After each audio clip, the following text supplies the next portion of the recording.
Assalamualaikum warahmatullahi wabarakatuh. Kali ini penulis mau bahas soal cara pengujian oli ya. Karena banyak terjadinya perbedaan rekomendasi oli, perbedaan kesimpulan oli yang bagus dan buruk. Itu adalah karena perbedaan cara pengujian. Walau ini bukan yang utama ya. Karena yang utama itu orangnya lebih percaya pada pengalaman atau pada omong kosong ya. Karena banyak orang itu merekomendasikan oli berdasarkan omong kosong. Omong kosong yang penulis maksud itu ya seperti misalnya oli full sintetik bisa lebih awet, oli full sintetik masa pakainya lebih lama, oli full sintetik bisa 10.000, oli mineral cuma 3.500 gitu ya. Kalau di mobil, kalau di motor oli full sintetik 5.000, oli mineral cuma 1.000-1.500 ya. Itu omong kosong ya. Omong kosong berdasarkan pengalaman nyoba lebih dari 100 merek oli. Kalau motornya sehat, penulis berani pakai oli Mesran SI40 campur minyak goreng lebih dari 10.000 km karena sudah coba. Apalagi kalau pakainya nggak pernah ngebut, nggak pernah lebih dari 90, wani banget. Sementara itu oli full sintetik kayak oli BM1 di motor sehat pun paling cuma berani 300 km ya. 300 km versus 10.000 km. Ekstrim kan bedanya. Lebih dari 20, lebih dari 30 kali lipat. Tapi ya tentu nggak semua. Ada misalnya Ravenol TSI Delvac One, mungkin dia penulis pakai sampai 6.000 atau 5.000. Jadi ada full sintetik yang jauh lebih parah daripada oli mineral. Ada yang full sintetik lumayan bagus lah. Yang jadi masalah sekarang ya seringnya dari pabrik olinya yang tidak mengakomodasi kebutuhan usernya ya. Karena untuk daerah sini ini yang cocok adalah oli single grade. Dan oli single grade yang PAO ya minim ya. Tapi balik lagi lah,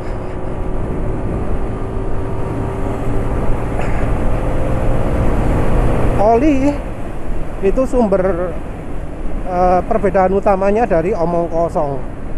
Siapa yang percaya omong kosong, siapa yang percaya dengan apa yang mereka dapatkan. Dan dari yang didapatkan pun bisa terjadi perbedaan karena cara ujinya beda.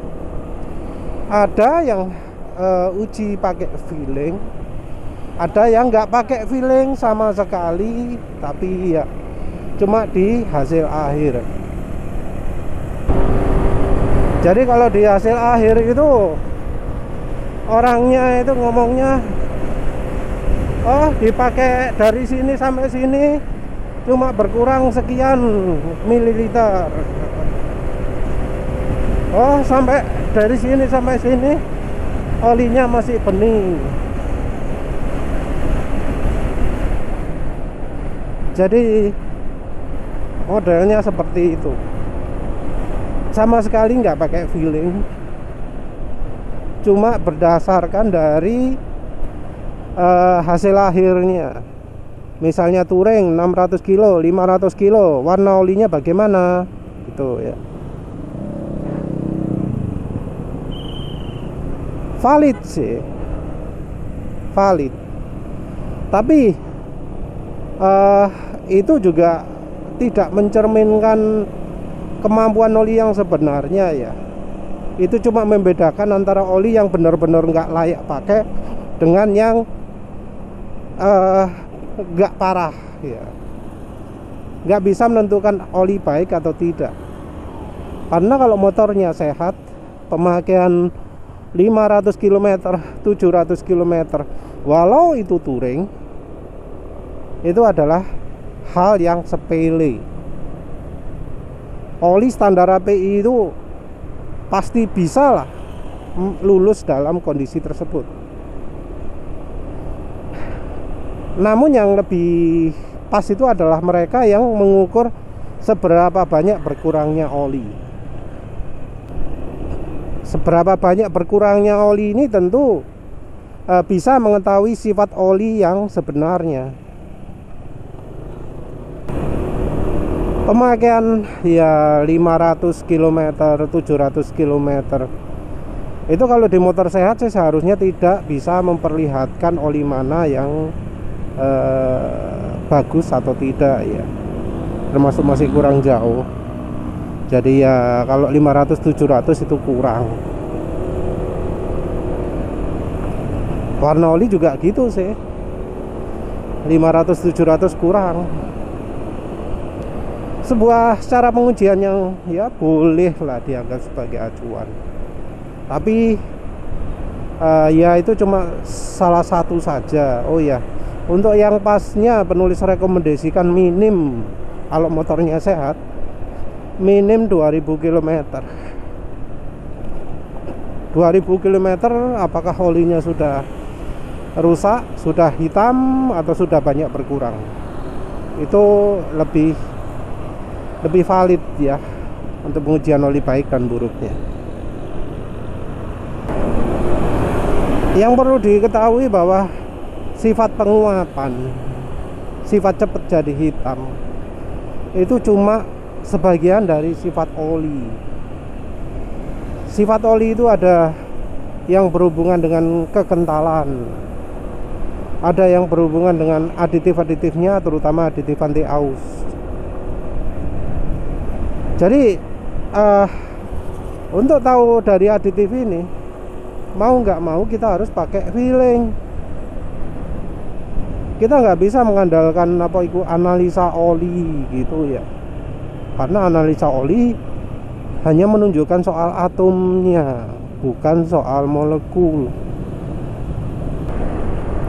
Karena bisa terjadi oli yang bahannya bagus, cukup bagus, tahan penguapan, warna oli tidak banyak berubah, tapi ternyata aditifnya kurang. Tapi ternyata ketika dipakai kencang, ternyata cepat jadi encer. Contohnya misalnya oli Uxol itu ya, penulis suci panggang, nggak cepat jadi hitam.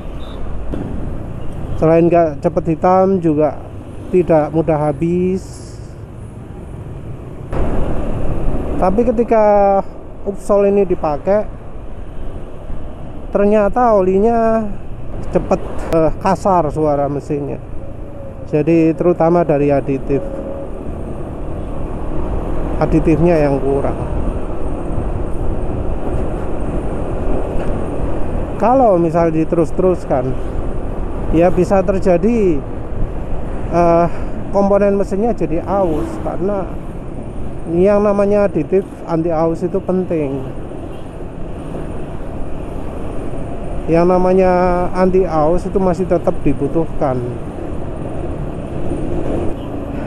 Contoh yang selanjutnya adalah oli yang tidak mudah hitam tapi sudah terlalu encer. Enaknya nggak contoh apa ya? Mungkin oli KGO, oli apa maneh? Ya Malup RS4GP termasuk ya. Jadi kalau cepat encer ini kebanyakan oli keluaran sekarang seperti itu ya. Karena dari pabrikan olinya pun terhasut oleh wejangan-wejangan orang-orang ngawur yang ngomong bahwa oli yang baik itu ya oli yang viscosity index-nya tinggi. Untuk mencapai viscosity index tinggi, olinya itu menggunakan oli yang encer, kemudian dicampuri pengental. yang akhirnya membuat olinya jadi multi grade ya.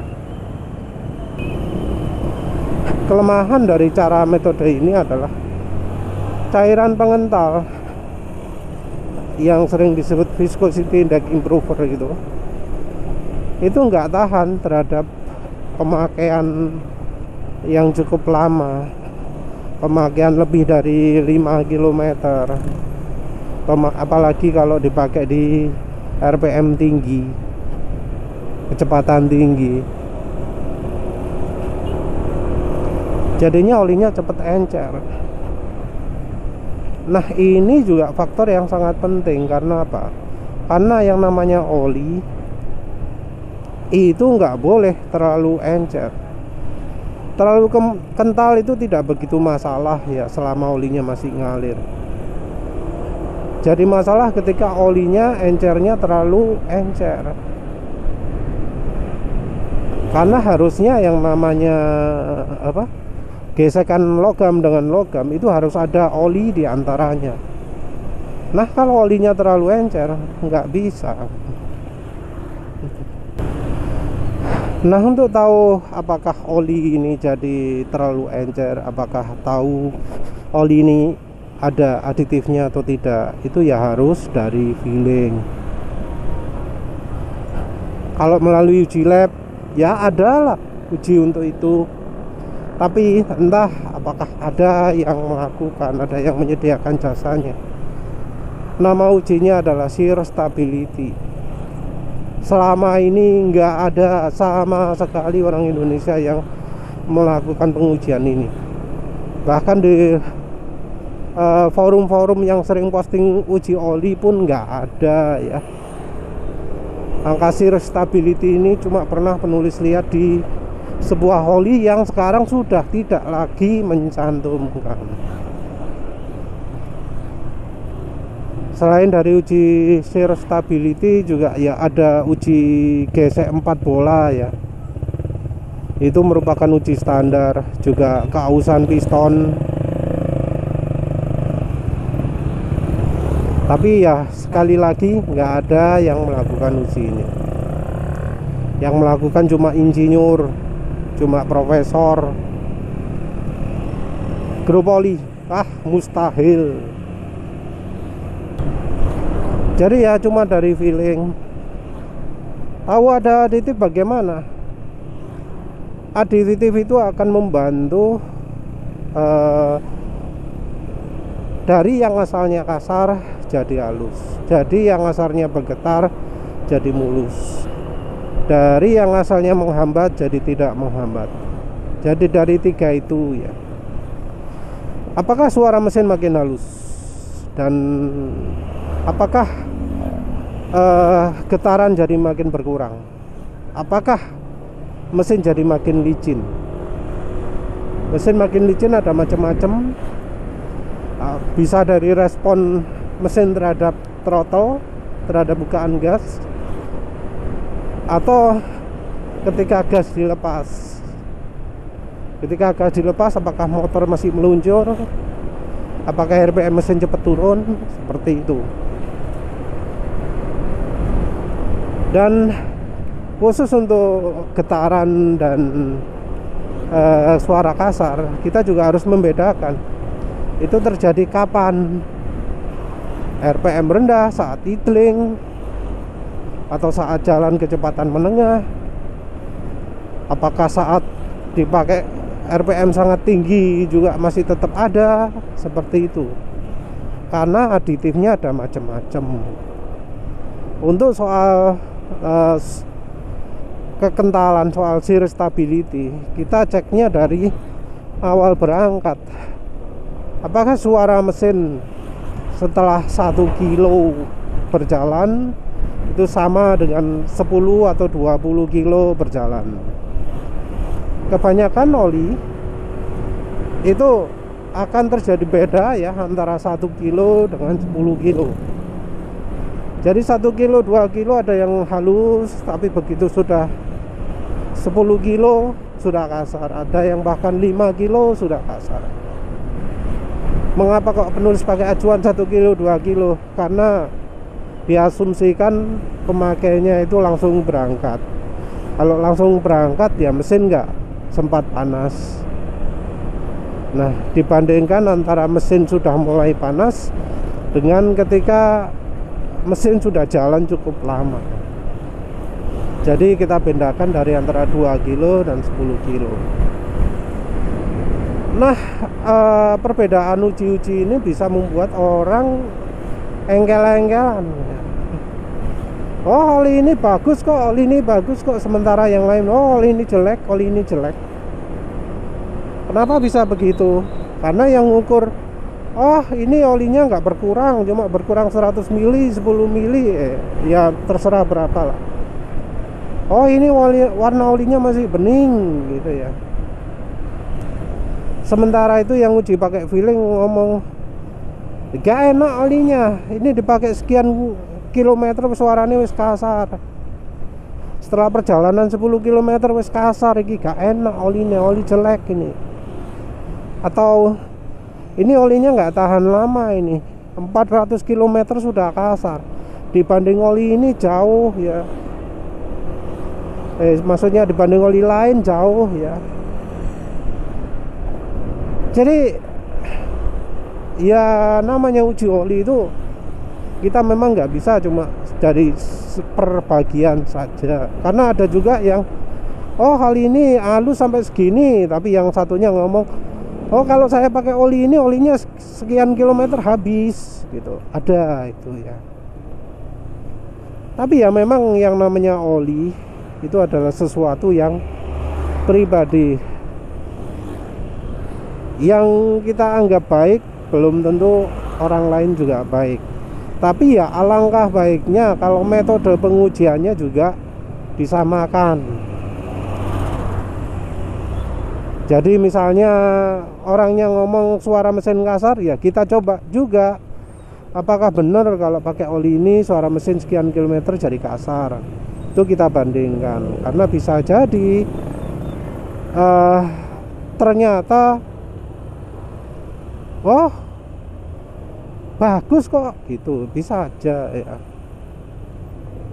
Oh ternyata emang benar olinya itu cuma mampu segini gitu ya. Oh olinya emang cepet habis ya dibanding ini gitu ya. Jadi ya namanya uji oli kita nggak bisa pakai cuma satu saja, kita harus pakai banyak. Karena ya oli itu sifatnya banyak. Sebuah oli yang bagus itu tidak ditentukan oleh hanya satu sifat. Mungkin juga ya apa yang penulis anggap bagus, ada yang anggap enggak bagus. Itu masih memungkinkan. Yang penting ya diuji dari semua sisi. Karena ya kita ingin yang terbaik dari banyak sisi. Dan sampai sekarang pun nggak ada oli yang unggul di semua faktor. Ono ae kelemahan.